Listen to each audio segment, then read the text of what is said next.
കവിളത്തും ശരീരത്തിലാകെയും മൂർച്ചയുള്ള ശൂലങ്ങളും വേലുകളും തിരുവനന്തപുരം കരമനയിലെ ശ്രീ ബാലസുബ്രഹ്മണ്യ ക്ഷേത്രത്തിൽ നിന്ന് ആരംഭിച്ച് കുഞ്ചരവിള ക്ഷേത്രത്തിലേക്ക് പോകാനൊരുങ്ങുന്ന ഘോഷയാത്രയുടെ കാഴ്ചകളാണ് ഓരോ ബ്രൈമിലും നിറയുന്ന ഭക്തിയുടെ അതിതീവ്രഭാവം.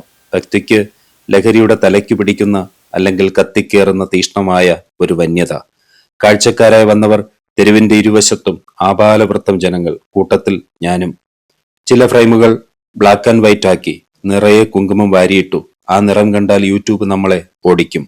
എല്ലാവരും കാത്തു നിൽക്കുന്നത് പറവക്കാവടി റെഡിയാവാനാണ്. ഘോഷയാത്രയുടെ മുന്നിൽ വാഹനങ്ങളിൽ വലിയ കൊളുത്തുകളിൽ തൂങ്ങിക്കിടക്കുന്ന കാവടികൾ, പിന്നിൽ കുഞ്ഞുകുട്ടികളും യുവാക്കളും. പീലിക്കാവടി, അഗ്നിക്കാവടി, വേൽക്കാവടി, അങ്ങനെ നാട്ടിലെ പ്രശസ്തമായ കാവടി സംഘമാണ് ഇത് അണിയിച്ചൊരുക്കുന്നത്. കൂട്ടത്തിൽ മയിലാടുന്ന ചില പിഞ്ചു ബാല്യങ്ങൾ.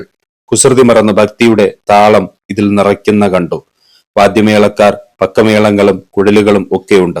ഇപ്പോൾ അവർ വിശ്രമിക്കുകയാണ്. എങ്ങും ആൾക്കൂട്ടമാണ്. ചെറിയൊരു സംഘം പോലീസുകാർ ഇപ്പോൾ ഇവിടേക്ക് എത്തിയിട്ടുമുണ്ട്. ചിലർ കോമരം പോലെ ഉറഞ്ഞു തുള്ളുന്നത് കണ്ടു. 41 ദിവസത്തെ വ്രതാനുഷ്ഠാനത്തിനു ശേഷമാണ് അവർ ഇങ്ങനെ ശൂലം കുത്താൻ വരുന്നത്.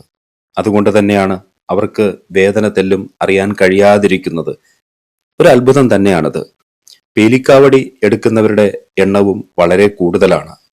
അതാവുമ്പോൾ വേദനയൊന്നും അറിയുകയും വേണ്ട. ഇവരിലൊക്കെ നിറയുന്ന ഭക്തിയിൽ ആത്മപ്രകാശത്തിന്റെ വൈവിധ്യങ്ങളുണ്ട് എന്ന് മനസ്സിലാക്കാനാകും. എല്ലാവർക്കും ഒരു ഐശ്വര്യമുണ്ട്. ലഹരി ഉപയോഗിക്കാതെ ബ്രഹ്മചര്യനിഷ്ഠയിൽ ഈ കഴിഞ്ഞ ദിവസങ്ങളാകെ ഭക്തി മാത്രം, കുമാരനെ മാത്രം, സാക്ഷാൽ പഴനി മുരുകനെ മാത്രം മനസ്സിൽ ധ്യാനിച്ചുകൊണ്ട് ജീവിച്ച 250 യുവാക്കളെയാണ് ഇവിടെ നമ്മൾ കണ്ടത്. കവിളത്ത് വേൽ കുത്തിവെച്ച് മയിൽപ്പീലി കൊണ്ട് പിൻവശം അലങ്കരിച്ച് ശരിക്കും ഒരു ആൺമയിൽ നൃത്തം ചെയ്യുന്ന പോലെ. സാഹിത്യമല്ല, സംഗീതവുമല്ല, അതിനപ്പുറം എന്തോ ഒന്ന്. അതിന്റെ സുഖം തന്റെ ലോകം മാതാപിതാക്കളാണെന്ന് പഠിപ്പിച്ച ഗണപതിയുടെ അതിബുദ്ധി, സ്നേഹം.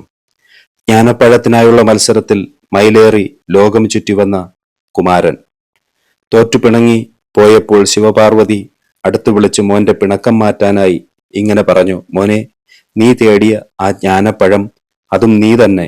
പഴം നീ. ആ പഴം നീ ലോപിച്ച് പഴനിയായ കഥ ഓർത്തു. എല്ലാവർക്കും ആ കഥ അറിയില്ലേ?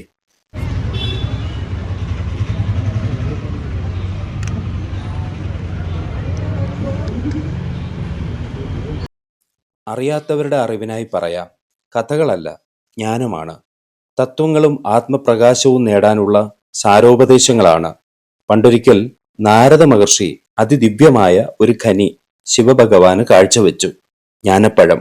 അതിനായി മക്കളായ ഉണ്ണിഗണപതിയും ബാലമുരുകനും വാശി കാണിച്ചു. അമ്മയായ ശ്രീപാർവതി പഴം മക്കൾക്ക് പകുത്തു കൊടുക്കാൻ തുടങ്ങി. അങ്ങനെ ഭാഗിച്ചാൽ അതിന്റെ ദിവ്യത്വം നഷ്ടമാകുമെന്ന് നാരദർ പറഞ്ഞു. എന്നാൽ ഒരു മത്സരം വെക്കാം. ആദ്യം ഉലകം ചുറ്റി വന്ന് വിജയിയാകുന്നവർക്ക് ഈ ജ്ഞാനപ്പഴം കൊടുക്കാം. അതാണല്ലോ ഇന്നും അന്നുമുള്ള ഒരു രീതി. മത്സരം ആരംഭിച്ചു. എലിപ്പുറത്തേറി ഗണപതി യാത്ര ആരംഭിച്ചു. മയിൽവാഹനത്തിലേറി ശ്രീമുരുകനും യാത്ര തുടങ്ങി. ഗണപതി ക്ഷണനേരം കൊണ്ട് സ്വന്തം ലോകമായ മാതാപിതാക്കളെ ചുറ്റി വന്നു നിന്നു. മുരുകൻ സാക്ഷാൽ ഉലകം ചുറ്റാനായി യാത്ര പോയി. എന്നാൽ എത്താനും വൈകി. വിജയിയായ ഗണപതി ആത്മതത്വത്തിന്റെ, ബുദ്ധിയുടെ, സിദ്ധിയുടെ ദേവനാണല്ലോ. സമ്മാനം അടിച്ചെടുത്തു. തോറ്റു പിണങ്ങിപ്പോയ കുമാരനെ പിണക്കം മാറ്റാനായി ഭഗവാൻ ശിവൻ ധാരാളം സാരോപദേശങ്ങൾ പറഞ്ഞു പഠിപ്പിച്ചു കൊടുത്തു. ലോകരുടെ അറിവിനായിക്കൊണ്ടായിരുന്നു അവയെല്ലാം. മുരുകൻ ചുറ്റിയ ലോകം ഭൗതിക ലോകമാണ്. അത് നശിക്കുന്നതാണ്. മാതൃപിതൃ തത്വങ്ങൾ എന്നും ഒരാൾ സ്വീകരിക്കേണ്ട യഥാർത്ഥ ലോകവുമാണ്. ഇന്ന് അതിനെ തന്തവൈബ് എന്ന് പറഞ്ഞ് ചവറ്റുകുട്ടയിൽ എറിഞ്ഞിട്ടുണ്ട്. മാതൃപിതൃ തത്വമാണ് ആ അറിവെന്ന ആ മഹത്തായ ജ്ഞാനപ്പഴം. അന്നാണത്രേ പറഞ്ഞത്, ശരിക്കും നീ തേടിപ്പോയ ആ ജ്ഞാനപ്പഴം എന്ന് പറയുന്നത് നീ തന്നെയാണ്. അങ്ങനെ വിളിച്ചു പഴം നീ. അങ്ങനെ ഭഗവാൻ സുബ്രഹ്മണ്യൻ കുടികൊള്ളുന്ന സ്ഥലം പഴനി എന്ന പേരിൽ അറിയപ്പെട്ടു എന്നും പറയുന്നു. നവപാഷാണങ്ങളിൽ തീർത്ത മനോഹരമായിട്ടുള്ള ഒരു വിഗ്രഹമാണ് അവിടെയുള്ളത്. ഭോഗർ സിത്തറായിരുന്നു അതിന്റെ പ്രതിഷ്ഠ നടത്തിയതും. അങ്ങനെ മുരുകൻ വന്നിരുന്ന സ്ഥലമാണ് 1001 പടികളുള്ള നമ്മുടെ അടുത്ത അതിർത്തി സംസ്ഥാനമായ തമിഴ്നാട്ടിലെ ഡിണ്ടിഗൽ എന്ന് പറയുന്ന ഗ്രാമത്തിലെ പഴനി ക്ഷേത്രം. ഈ കഥ പറഞ്ഞു നിന്നപ്പോൾ സാക്ഷാൽ ഒരു മുരുകനെ പോലെ ഒരു ബാലമുരുകൻ നമ്മുടെ മുമ്പിലൂടെ കടന്നു പോവുകയാണ്. ആൾക്കാരൊക്കെ മുന്നോട്ട് പോകുന്നത് നേരത്തെ നമ്മൾ കണ്ടതുപോലെ 2-3 വാഹനങ്ങളിലായി ഉയർത്തിക്കെട്ടിയ വലിയ തടികളിൽ തൂങ്ങിയാടുന്ന പറവക്കാവടികൾ റെഡിയായി. ഇനി ഘോഷയാത്ര ഏതാനും മണിക്കൂറുകൾക്കകം എന്നേ പറയാൻ പറ്റൂ ആരംഭിക്കും. എത്രയെത്ര തയ്യാറെടുപ്പുകളും വളരെ അച്ചടക്കത്തോടെയുള്ള സംഘാടനവും ഇതിൻ്റെ പിന്നിലുണ്ട്. അതുകൊണ്ട് തന്നെ അവിടെ കോലാഹലങ്ങളില്ല. എല്ലാവരും ശാന്തരായി ആ ഭക്തിയുടെ, നേരത്തെ പറഞ്ഞതുപോലെ തന്നെ ഭക്തിയുടെ ഒരു നിറവിൽ ലയിച്ച് അങ്ങനെ പോവുകയാണ്. നമ്മൾ കാണുന്നത് ഇങ്ങനെയുള്ള ഈ പ്രായത്തിലുള്ള യുവാക്കളെയാണ്. ഇതിൽ വേലെടുത്ത് ആടുന്നവർ, അവര് വ്രതം നോറ്റ് വന്നവരാണ്. ശരിക്കും ശ്രീ മുരുകനായി മാറിയവർ.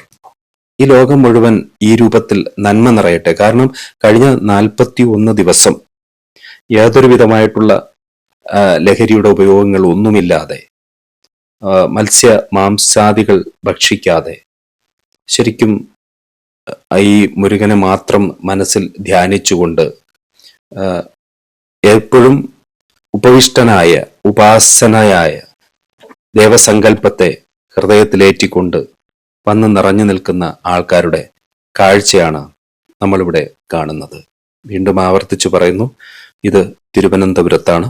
ശരിക്കും ഇതിന്റെ പിന്നിൽ എൻ്റെ ഭാഗത്തുനിന്ന് എനിക്കൊരു അത്ഭുതമായ ഒരു അനുഭവമുണ്ട്.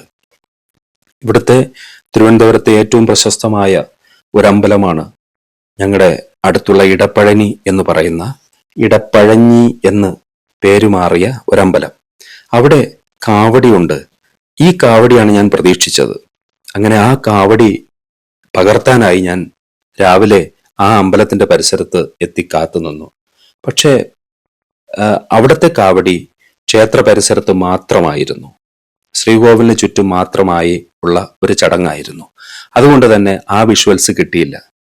അങ്ങനെ തിരിച്ച് ഞാൻ വന്നപ്പോൾ ഇത് കണ്ടോ, ഏറ്റവും ഞാൻ കണ്ടതില് ആ കാവടിയെടുത്ത് ആടുന്ന യുവാക്കളിൽ ഏറ്റവും തലയ്ക്ക് ഭക്തിയുടെ ലഹരി പിടിച്ചു നിന്ന് തുള്ളുന്ന ഒരു യുവാവിനെ കണ്ടു. അതും ഇതുപോലെ നേരത്തെ പറഞ്ഞതുപോലെ ബ്ലാക്ക് ആൻഡ് വൈറ്റ് ആക്കുന്നതിന് ഒരു ലക്ഷ്യമേ ഉള്ളൂ. കുങ്കുമം വാരി നിറയെ മുഖത്ത് ചാർത്തിയിരിക്കുന്നത് കൊണ്ട് അത് കാണുന്നവർക്ക് മറ്റൊരു ഫീൽ ഉണ്ടാകും. അതുകൊണ്ടാണ്. അത് ശരിക്കും കുങ്കുമമാണ്. പക്ഷെ നമുക്കറിയാമല്ലോ, യൂട്യൂബ് അത് ബാൻ ചെയ്യും, അപ്ലോഡ് ചെയ്യാൻ കഴിയില്ല. ഇവിടെ ഒരു കുഞ്ഞു മുരുകനെ കണ്ടോ, ഞാൻ അതിൻ്റെ കിരീടം ഇങ്ങനെ ഉയർത്തി ആ ഐശ്വര്യമുള്ള മുഖം നോക്കി പാവം ഇരുന്നുറങ്ങുകയാണ്. ഇവിടെ വെയിലൊന്നുമില്ല കേട്ടോ. കാരണം ഇന്നലെ കഴിഞ്ഞ 3-4 ദിവസങ്ങളായി അതിശക്തമായ മഴയായിരുന്നു തിരുവനന്തപുരത്ത്. ഇന്ന് എനിക്ക് തോന്നുന്നു ഇവരുടെ നിറങ്ങളെ വെള്ളത്തിൽ ചാലിച്ച് അലിയിച്ച് കളയാതിരിക്കാൻ പ്രകൃതി അനുകൂലമായി നിൽക്കുന്ന കാഴ്ചയാണ്. ഇവിടെ വേലെടുത്ത് തുള്ളുന്ന ഒരാളിന്റെ ശരിക്കും പറഞ്ഞു കഴിഞ്ഞാൽ ബോഡിയൊക്കെ വരിഞ്ഞു മുറുകുന്ന ഒരു ആനന്ദമാണ്. അവിടെ അമ്പലത്തിൽ നിന്ന് ഒരു വെളിച്ചപ്പാട്, ഒരു പൂജാരി വന്ന് അവനെ ആത്മഹർഷം ചെയ്തു. അവനെ കെട്ടിപ്പിടിച്ച് പുണരുന്നതുവരെ അവിടെ തുള്ളി മറിയുകയായിരുന്നു. കവളത്ത് ചുറ്റിവെച്ചിരിക്കുന്ന വലിയൊരു വേല്. ഞാൻ അത്ഭുതപ്പെട്ടുപോയി. അങ്ങനൊരു ഹഗ് കൊടുത്തതിന് ശേഷം മാത്രമാണ് ആ യുവാവ് പിന്നെ ഒരു സമനിലയിൽ എത്തിയത്. അതുവരെ വല്ലാത്ത ഒരു കോമരം തുള്ളുന്ന പോലെ എന്ന് വേണമെങ്കിൽ പറയാം. തുള്ളി മറിയുകയായിരുന്നു. ഞാനിവിടെ ചെല്ലുമ്പോൾ കണ്ട കാഴ്ച അതായിരുന്നു. അങ്ങനെ പുറത്തുനിന്ന് അതില്ലാത്തവർക്ക് അതെന്തെന്നറിയാൻ കഴിയില്ല. ഭക്തിയെക്കുറിച്ച് പറയുമ്പോൾ ഭക്തി എന്തെന്ന് പോലും അറിയാത്തവരെ സംബന്ധിച്ച് അവരെ സംബന്ധിച്ച് ഇത് വെറും കാഴ്ചകൾ മാത്രമാണ്. പക്ഷെ ഭക്തരെ സംബന്ധിച്ച് ശരിക്കും നമുക്കവിടെ നിന്ന് കാണുമ്പോൾ നമുക്ക് അനുഭവവേദ്യമാകുന്ന ഒരു രോമഹർഷമുണ്ട്. അത് വാക്കുകൾക്ക് അതീതമാണ് എന്നുള്ളത് കൊണ്ട് എത്രത്തോളം പറഞ്ഞു മനസ്സിലാക്കാൻ കഴിയും എന്നറിയില്ല. അങ്ങനെ ആദ്യം പോയി അമ്പലത്തിൽ നിന്ന് കിട്ടാത്ത കാഴ്ചകൾ വളരെ അവിചാരിതമായിട്ടായിരുന്നു എനിക്കിവിടെ നിന്ന് കിട്ടിയത്. ഈ പരിസരത്തേക്ക്, കരമന എന്ന് പറയുന്ന സ്ഥലത്തേക്ക് ഞാൻ വന്നത് തന്നെ മറ്റൊരു വാർത്തയുടെ ഫോളോ അപ്പായി, കരമന നടന്ന മറ്റൊരു വാർത്തയുടെ ഫോളോ അപ്പായി ഇവിടെ ഈ പോലീസ് സ്റ്റേഷന്റെ അടുത്തേക്ക് വന്നപ്പോഴാണ് ധാരാളം ആൾക്കാർ ഈ ഭാഗത്തേക്ക് ഒഴുകിയെത്തുന്നത് കണ്ടത്.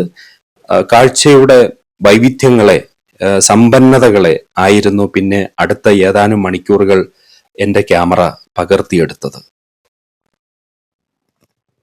ഓരോ ആൾക്കാരും ഇവിടെ നിൽക്കുന്ന ആരും തന്നെ ഏതെങ്കിലും രീതിയിൽ ഒച്ചപ്പാടുണ്ടാക്കുകയോ മറ്റേതെങ്കിലും വിഷയങ്ങളെക്കുറിച്ച് സംസാരിക്കുകയോ ഒന്നും ചെയ്യുന്നില്ല. ഇതിന്റെ അണിയിച്ചൊരുക്കലുകൾ, അണിഞ്ഞൊരുങ്ങി വരുന്ന കുട്ടികളും മുതിർന്നവരുമായ ആൾക്കാരുടെ കാഴ്ചകൾ, ഇത് കണ്ടു നിൽക്കുന്നവരുണ്ട്, അതിന്റെ ഭാഗമായി നിൽക്കുന്നവരുണ്ട്, ഇതിന്റെ സംഘാടകരുണ്ട്. ഒന്നിനും ഒരു ബഹളമില്ലാത്ത ഒരു ജനക്കൂട്ടം. ഇത്രയും വലിയ ജനക്കൂട്ടം എങ്ങനെ ഇത്രയും ശാന്തമായി നിൽക്കുന്നു എന്നുള്ളത് അതിന്റെ പിന്നിൽ പ്രവർത്തിക്കുന്ന ആത്മീയ ശക്തിയുടെ കരുത്തിനെ കുറിച്ചും ഞാൻ ഓർത്തുപോയി. ആ സംഭവം എന്താന്ന് പറഞ്ഞു, ആ കഥ എന്താന്ന് പറഞ്ഞു, ഇനി ദയവായി നിങ്ങളിത് കാണുക. കാരണം ഞാനത് പറഞ്ഞുകൊണ്ടിരുന്നു കഴിഞ്ഞാൽ അവിടുത്തെ താളപ്പൊലിമ, ആഘോഷപ്പൊലിമ ഇതൊന്നും നിങ്ങൾക്ക് മനസ്സിലാവില്ല. അതുകൊണ്ട് ഞാൻ കുറച്ചു നേരം നിങ്ങളെപ്പോലെ മൗനമായി കാഴ്ചകൾ കാണാം.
കൊളുത്തിൽ തൂങ്ങിക്കിടക്കുന്ന കാഴ്ചകളൊന്നും നമുക്ക് അപ്രകാരം കാണിക്കാൻ കഴിയില്ല കേട്ടോ. അതുകൊണ്ടാണ് ബ്ലറാക്കിയത്. എന്തായാലും അവരുടെ ഘോഷയാത്ര നടക്കട്ടെ. നമ്മൾ കൂടുതൽ നമ്മുടെ വീഡിയോ വലിച്ചു നീട്ടുന്നില്ല.